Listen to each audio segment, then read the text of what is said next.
Hello and welcome to Everyone Dies. Relax and settle in for our podcast about serious illness, dying, death, and bereavement. Because even though everyone dies, no one must face it unprepared. This week we're talking about this month's celebrity deaths from colorectal cancer. Colon cancer is now the leading cause of death in adults under age 50, and early symptoms are often so subtle that they tend to be ignored. I'm Marianne Matzo, a nurse practitioner, and I use my experience from working as a nurse for 47 years to help answer your questions about what happens at the end of life. And I'm Charlie Navarrete, an actor in New York City, and here to offer an every-person viewpoint to our podcast. We're both here because we believe that the more you know, the better prepared you are to make difficult decisions when a crisis hits. And please remember that this podcast does not provide medical nor legal advice. Please listen to the complete disclosure at the end of the recording.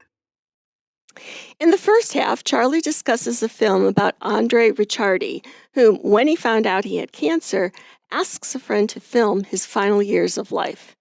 The result, André is an idiot, mixes in stop-motion puppetry to create an astonishing record of an extraordinary life. In the second half, we're talking about the recent celebrity deaths related to colorectal cancer.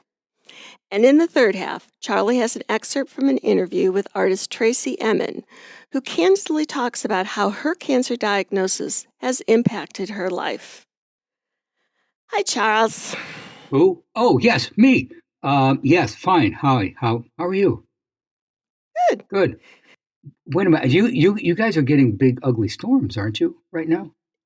It is. Yeah. So warm. Oh, it's the opposite. Okay. Yeah. That I opened both doors in our bedroom for a crosswind. Oh. And slept with the doors open all night. It is that warm. It's so warm that we sat out on the porch yesterday and ate an ice cream cone. Ooh. Oh, jinkies. So, hey, listen, let's get on with the show.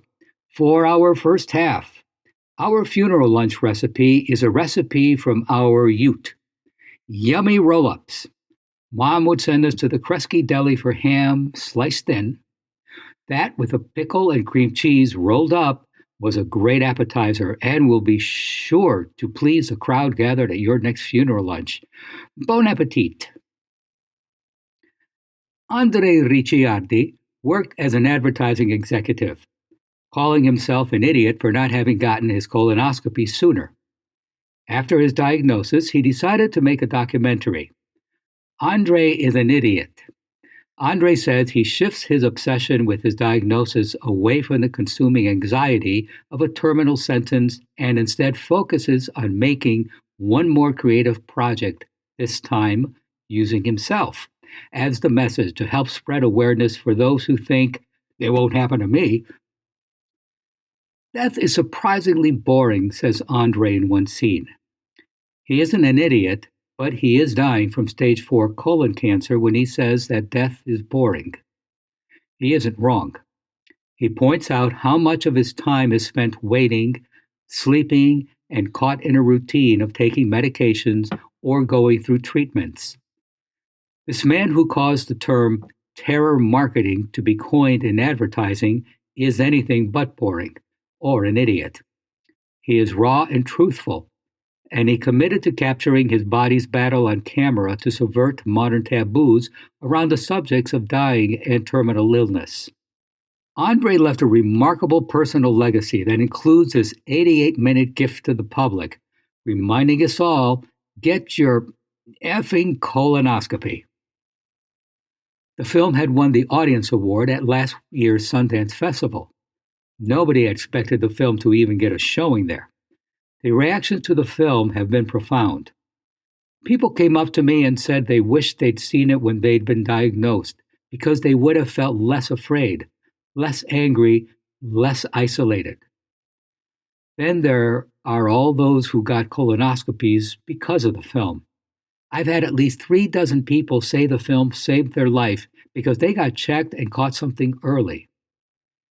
Get your colonoscopy, starting at age 45, and available at a screening facility near you.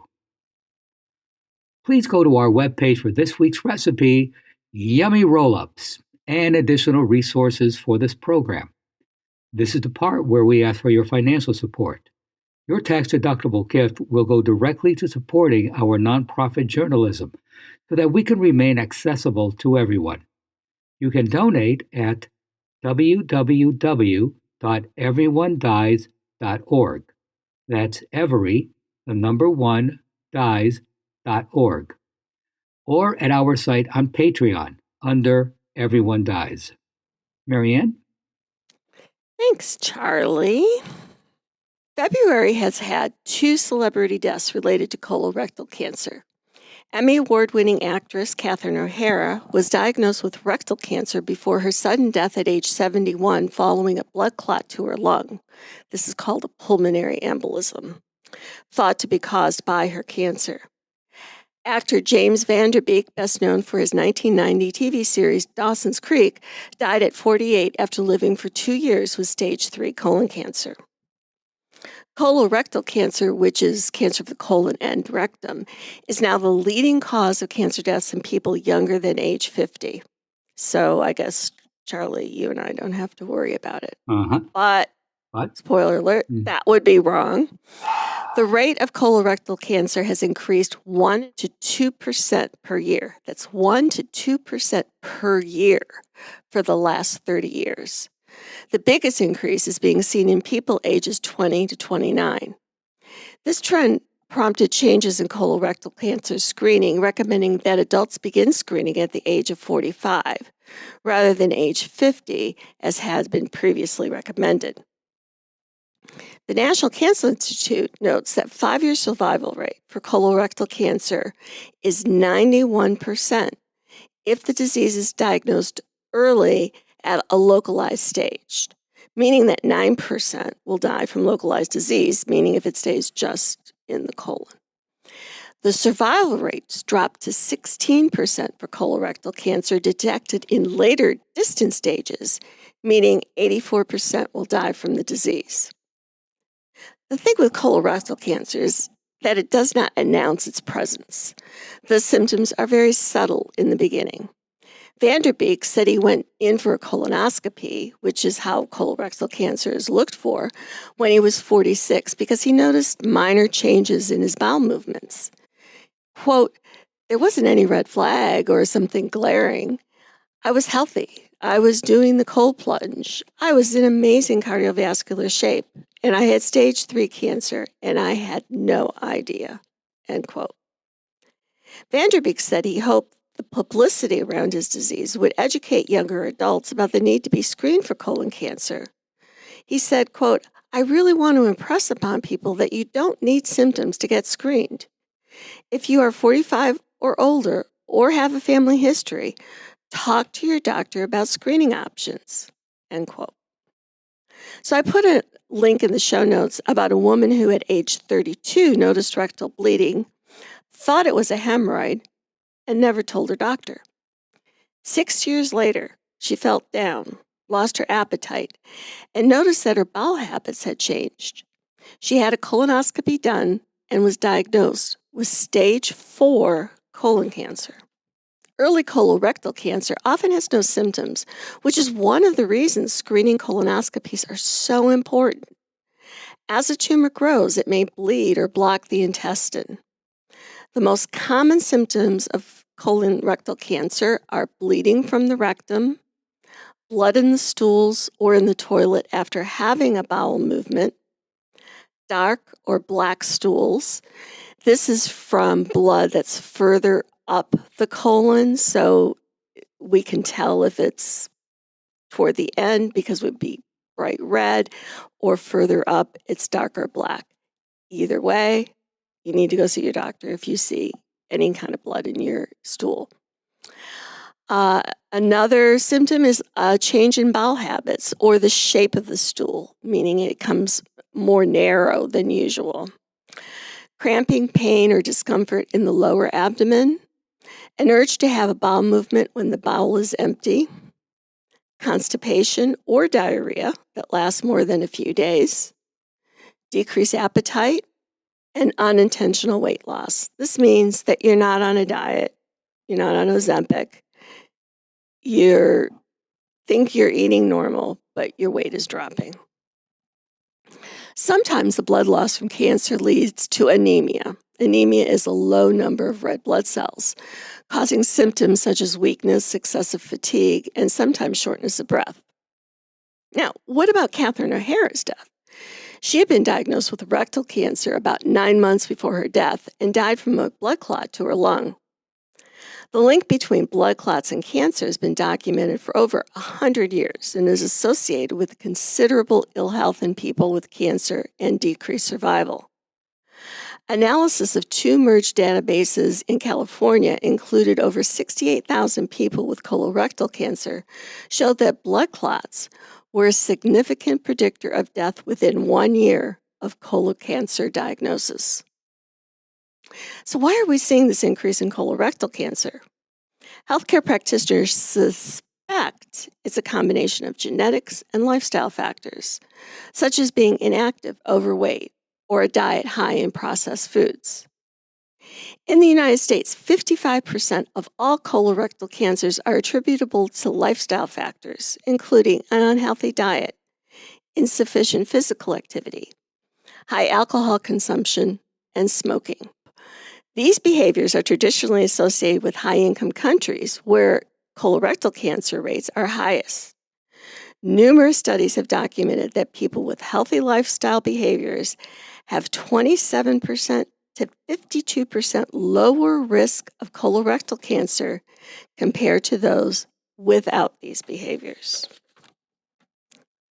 A 2019 study documented that among early-onset colorectal cancer patients, defined as those under 50 years of age with rectal bleeding symptoms, the average time from the symptoms to diagnosis was 271 days. That's like almost a year. By then, nearly half of the patient's cancer had already metastasized. In early onset colorectal cancer, low awareness of colorectal cancer, lack of screening, ignoring symptoms, and reluctance to seek medical care may contribute to delayed diagnosis and an advanced stage at diagnosis.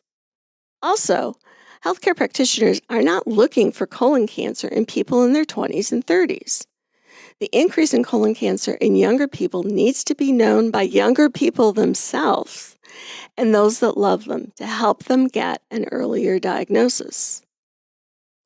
Here's what you need to know about your own health. If you experience pain in your lower abdomen, blood in your stools, or unexplained weight loss, or you feel like something is off, and if your symptoms are just not going away, you need to get checked out. Go to your healthcare practitioner. But no, they probably aren't going to think first off colon cancer because of your young age. If you have these symptoms, you need to speak up. And don't give up until your doctor gets to the root cause of your symptoms. Don't let them say, well, it's just a hemorrhoid. It's like, I want you to go in there and look and, show me that hemorrhoid. What you really want is you want to get a colonoscopy to make sure that there aren't any problems there. Early onset colorectal cancer tends to be more aggressive. It is often diagnosed later in the course of the disease when it's harder to treat. Sometimes it's misdiagnosed as diverticulitis or some other problem. Don't let your fear of what the diagnosis may be by ignoring pain, blood in your stool, or weight loss. Listen to your body, even if you believe you're healthy, and advocate for yourself. Doing nothing is not a good option. The life you save could be your own or somebody you really care about. Our producer just sent me I guess, Sandy, you stay up on things, that the Super Bowl this last week had an ad for Galleri multi-cancer detection test from Grail. It's a blood test capable of detecting over 50 types of cancer, including colon cancer, before symptoms appear.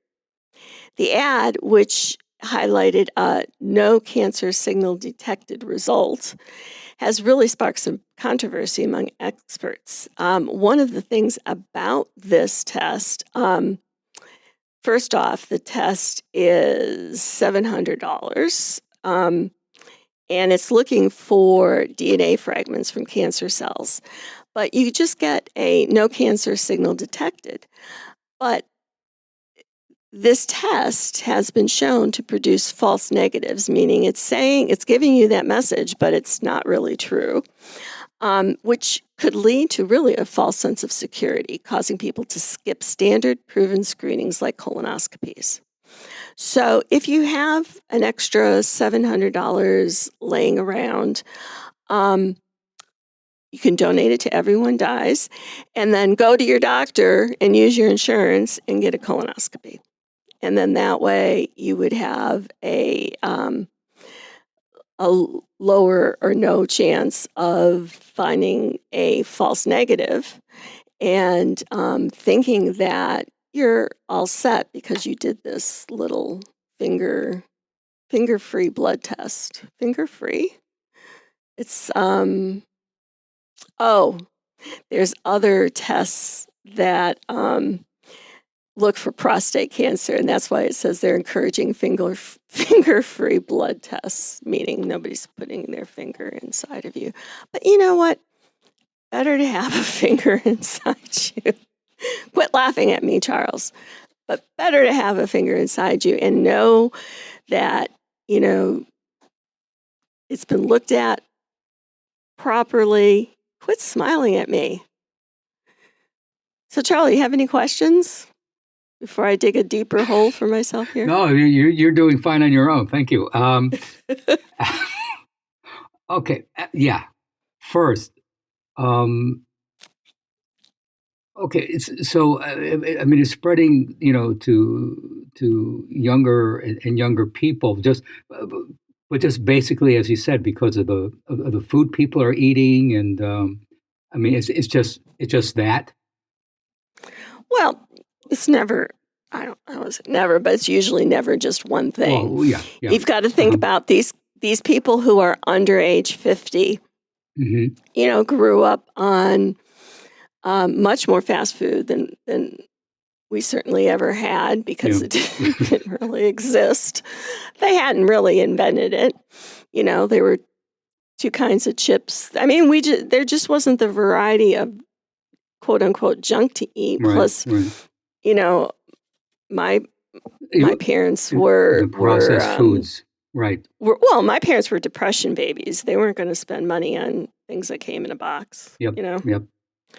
So, so it's lifestyle choices, it's alcohol, it's smoking, it's the high rate of obesity that we have in our country, and it's the processed foods. I mean, if you look at, all of the chips and things with the God knows what they sprinkle on them that get all over your hands. Yeah. But none of that is grown in a field. Right. Yeah. Yep. And going back to whole foods and, eating things that are grown and closer to their natural state. We've talked about those in podcasts before. Like the one change I've made since the podcast where we talked about that was I buy a lot more frozen vegetables and frozen fruit because I get tired with just the two of us of throwing things out that we don't get to.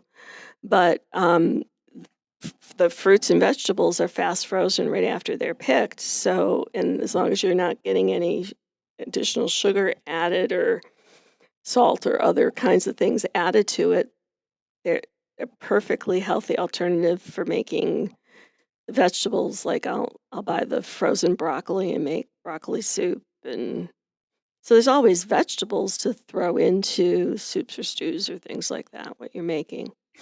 And the fruit is perfectly fresh and good.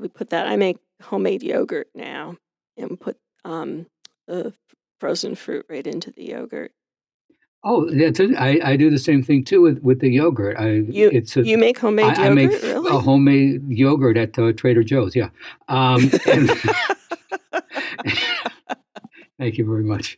Uh, yeah, and yeah, so often I just throw in blueberries in there. But I found a pack of frozen blueberries. Mm-mm-mm. That bad boy, hits the spot. It's good. And Yeah. and yeah, and I do that, not like throughout the day, but once in a while. If I'm working, I just want something quick. I'll do that, and it's good. It's good. Yeah, And it doesn't go bad. It's like, exactly. Yes. Yeah. and it's so good. Blueberries are so good Yes. for your body. Yes. Yes, they are. But even if you don't go all the way to the, frozen blueberries, even if you just stopped eating, Doritos Mhm. and the canned bean dip, that'd be a Yeah. good start.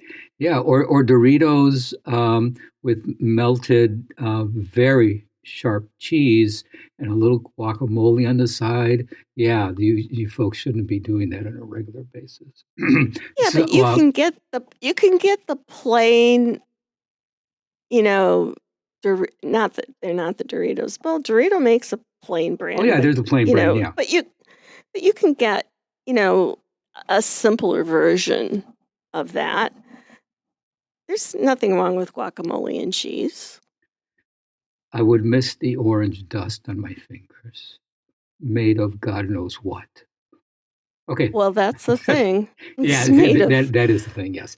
it's I, made of colorectal cancer cells. It's not funny, but it's the no, precursor. no, I do. And, just like, as we discussed, a few episodes ago when you talked about, drinking and, drinking alcohol, and I had to come clean that with all the jokes I make about it, I'm not out there knocking back a couple of martinis every day. Everything in moderation. Um, but yeah, I mean, a steady diet of that, or the my favorite little snacky with with the melted cheese and everything. Yeah, not no, that's not my diet. You can't, because as you've been saying, it that well, that shit'll kill you. Yeah, but Yeah, you're not over 50. I mean, you're not under 50. So, Charlie, you just eat all those bad boys you want. really? No. Oh, I I see. Hey, Oh, you were so happy for a second there. yes. For one hot second, it's like yes. Hope springs eternal. Yeah, no, Marion says I can eat it. no kidding. I'm going to order DoorDash now. Oh, jinkies. Listen. Okay. So I got everything with the colorectal exams and everything. I had actually. I'm going to. I haven't had it yet. My appointment is for next week. I have an appointment for a prostate transrectal. What? Prostate. There's no R. Oh, are Yeah. you sure? Because I'm looking at this form and there's no R in it either. So I hate when we're consistent. So prostate transrectal. What's the difference between that and having a colonoscopy? How far up they go. Oh, uh-huh. So with a colonoscopy, Yeah. it's really good drugs, and the scope that they use is longer. With the prostate, you can use your finger and go in through the rectum, and you can feel the prostate right at the tip of your finger, which is how they do an exam. They feel it. And it's like a heart-shaped organ. You should feel sort of the bumps, those two bumps. When they're doing a transrectal scope, they're using an actual camera instead of their finger to go and look at it. So it's a shorter distance. Okay. And they're focusing on the prostate and not on the architecture of the intestine. Got it. Okay. So it's two separate things. Okay. Well, it's probably two separate heads that they put on the scope, like a short one and a long one, because they're not going very far with the prostate one. Because if I can put my finger in and feel the prostate, that gives you a sense of how far they're going, which is not very far. Okay. Okay, good. Good to know. Thank you.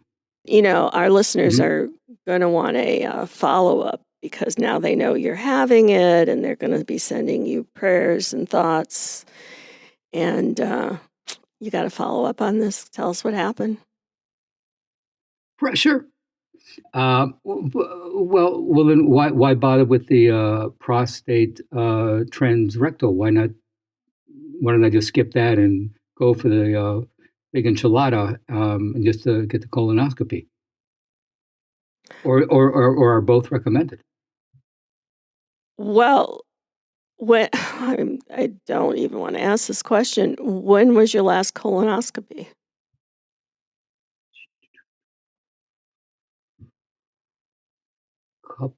It's got to be a couple of years now. Oh, all right. Maybe even 3 years. Let's say 2 to 3 years ago. So in that colonoscopy report, which was done by a gastroenterologist, oh, wait a minute. No. Sorry. No, it was not a colonoscopy. When's the last time you had a colonoscopy? Yeah, I'm waiting. Go ahead, say it. Crap, I haven't. All right. Honest to God. So to your point, no, I haven't. You're 69 years old. You should have had, back when the recommendations were what they were, you should have had your first one at 50. Now the recommendations are 45. So it would make sense. You can call the center and say, can I get a colonoscopy with a side of a of a rectal prostate exam? They're two different kinds of doctors, so there'd have to be the two doctors there, but it would be one anesthesia. And I don't know if it would be one copay or not. But you can call the center and ask them if you can set it up that way. Okay. But I think when we did the show on all the details about colorectal cancer, which is a separate podcast, this is more focused on screening. I think we had that conversation then. But what they'll do when you have your colonoscopy is, depending on if they find polyps, so polyps are these little sort of outgrowths of skin, usually what they do is they snip them off and send them off to see if they're cancerous or not. But if they do see polyps, even if they're not cancerous, they'll say, well, we want to do a follow-up in usually like 2 years. Because polyps are a precursor, meaning they come before the cancer. Yeah. So if you have polyps, usually it's like a 2-year follow-up. If there are no polyps, I think it's like 5 or 7 year follow-up for your next colonoscopy. So in the last, 19 years, you probably should have had 3 by now. But you don't feel it. There's like I said, the drugs are great. They give you the drugs. I'm telling you, they're wonderful. And you wake up and they say, okay, so here's what we found. And they actually will show you pictures of the inside of your colon. And they'll say, we found, no polyps, or we found 3 polyps, or whatever we found. And, it is such a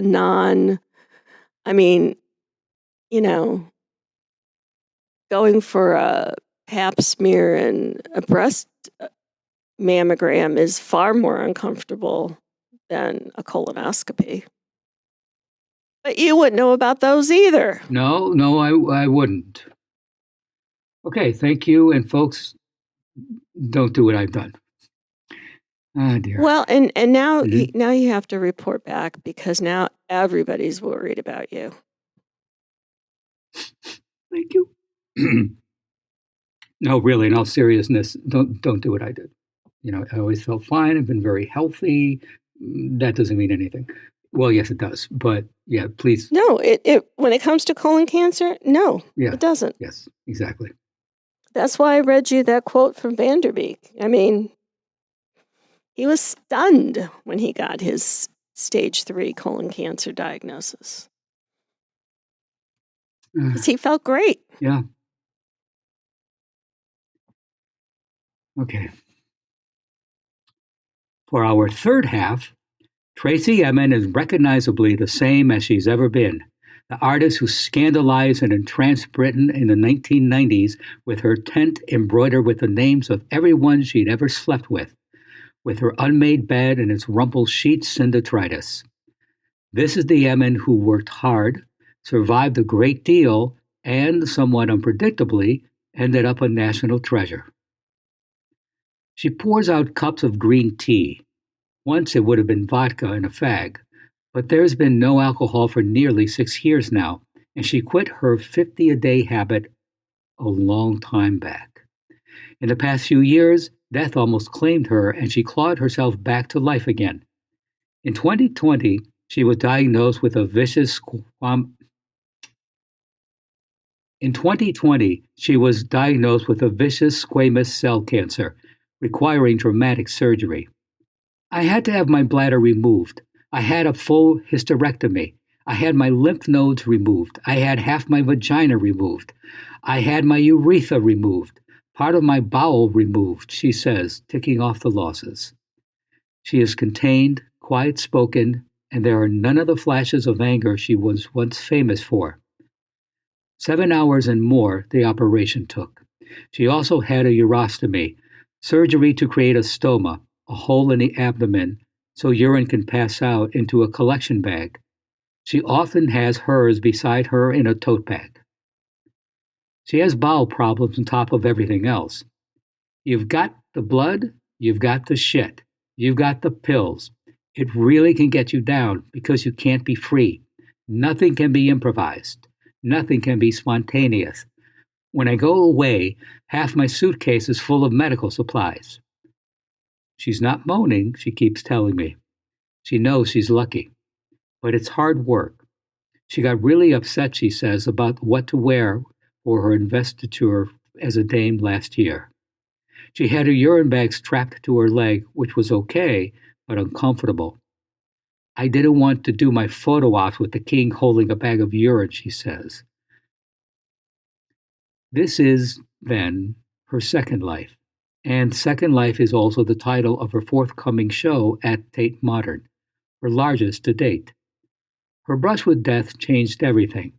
It was the spur to relocate permanently to Margate, to set up a foundation, to put in place things that could give back to her hometown and carry on after her eventual death. After the cancer, she says, the big thing that I discovered was that I don't want to die right now. You might think that's obvious, but it's not.